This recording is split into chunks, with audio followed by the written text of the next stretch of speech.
So today we will learn about dimensional analysis. Let us first of all give the definition of dimensional analysis. So dimensions of a physical quantity are the powers of mass, length and time which are used to express the derived units of a physical quantity. Let me give an example. We know that the SI unit of force is Newton. Now, Newton is a derived unit and it is related to mass, length and time as kilogram, meter, second raised to power minus 2. So, in the derived unit of force, which is Newton, the power of kilogram is actually 1, meter is 1, and second is minus 2. So, for writing dimensions, we will write the dimension of mass by the symbol capital M. So, the power of kilogram is 1. So, the power of mass will also be 1. Now, for writing the dimension of length, we will use the symbol L. Since the power of length, that is meter, is 1 in Newton, so therefore power of length will also be 1 in terms of dimensions. And the dimension is written in the with the symbol capital T for time. Since the power of second is minus 2, so therefore in the dimension it will be t raised to power minus 2. So if the unit of force is kilogram meter per second raised to power minus 2, then its dimension will be m, l and t raised to power minus 2. For example, if we want to write the units of dimension in CGS system, where mass is actually gram and length will be in centimeter and time will be in second square. So this expression will help us to write its unit in the CGS system, and that will be gram, centimeter, second raised to power minus 2. This is how the dimensions will work. So the unit in SI is different, unit in CGS is different, but the dimension in SI as well as CGS will be same. So there are broadly three categories of dimensions. These are mechanics, electricity and thermodynamics. In the problems related to mechanics, where we study the moving objects, usually three types of dimensions come into play. One is mass, second is length and other is time. However, in the problems related to electricity, an additional or extra dimension, that is current, which is written by symbol I or A, also comes into play. So in the problems related with electricity, total dimensions used will be 4, out of which mass and length and time will be there, of course, but additional dimension will be current. Similarly, in the problems related with thermodynamics, in addition to mass, length and time, a fourth dimension will also come, and that dimension is called temperature, and the dimension symbol for temperature is K. So in order to understand the concept of dimensional analysis clearly, we have to remember some basic dimensions. So we are going to write dimensions of simple quantities which are more oftenly used in the physics equations, and we will make a table of that. Let us do that. So in this table we will be writing quantity, then the symbol of quantity, then if applicable, then we will also be writing the formula, and we will be writing the dimension of that quantity. So first quantity is mass. It is a fundamental quantity. Symbol of mass is small m. It has no formula. So, and the dimension of mass is written by capital M. Second quantity is length. So length appears in equations of physics in many ways. For example, length can be radius of a circle, or these can be x, y, z coordinates of a particle. It can be wavelength of a wave. It can be length, breadth or height of a cuboid object. It can be depth of ocean. It can be distance from a given point, and much more. So all these quantities have the dimension category length. So we, because it is a basic quantity, we will not be writing its formula. The dimension of length will always be written by capital L. Third parameter will be time. It is written by small t, or sometimes it is also written by capital T. For example, if we want to write the time period of a pendulum, then the symbol will be capital T. And if we want to write the instantaneous time of a moving object, then the symbol will be small t. So the dimension of time is always expressed with the symbol capital T. Next quantity is speed. So speed or velocity both have the symbol V. So although these have different definitions, but from dimensional point of view, we can write the formula of any one of these. So I will be writing the dimensions of speed and velocity with the formula using speed. So it is distance upon time. We know that the distance is written by symbol capital L and time by capital T. So therefore the dimensions of speed and time will become LT minus 1. Next quantity is acceleration. Its symbol is small a. We know that it is rate of change of velocity with respect to time. We can also write it as speed upon time. So the dimensions of speed we have just written lt minus 1, and if we divide it by time, therefore the dimension of acceleration will become lt minus 2. So the next quantity comes force. Its symbol is capital F. We will use Newton's second law. Force is equal to mass into acceleration.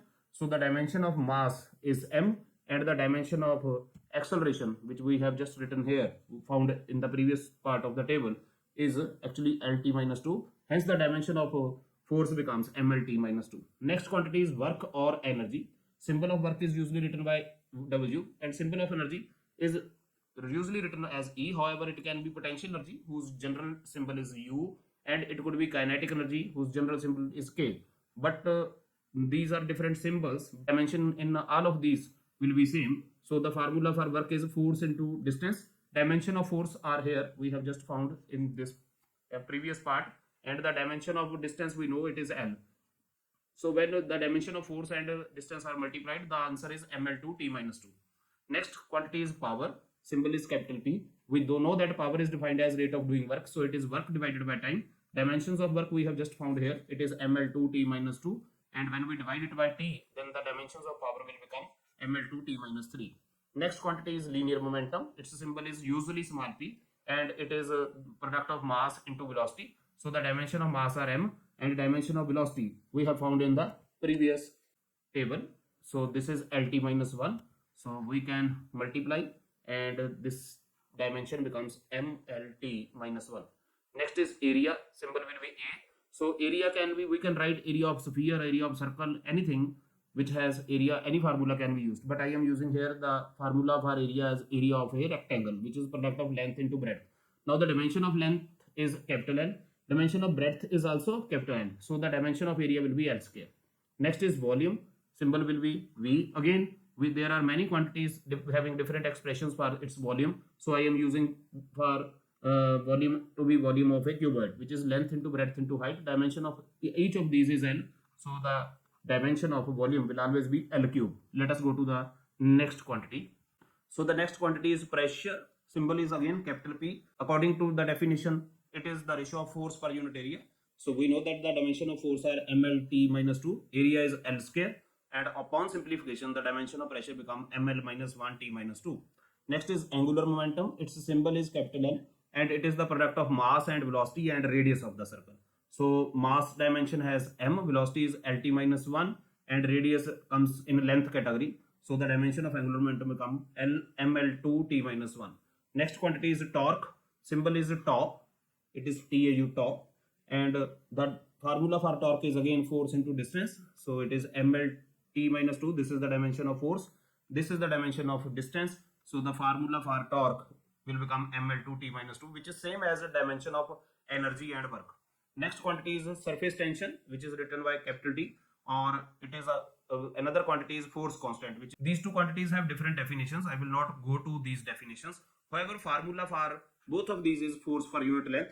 So the dimension of the force are mlt minus 2. If we divide it by length, then the dimensions of force constant as well as surface tension become mt minus 2.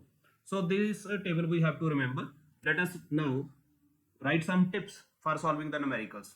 So first tip is that the numbers have no dimension. Numbers like 1, 2, 3, minus 1, minus 2, or square root of 3, all these quantities which are general numbers, or 8 by 5, 2.5, these quantities do not have any dimension. Any quantity which is dimensionless, its dimension is written to be power of mass is 0, power of length is 0, and power of time is 0.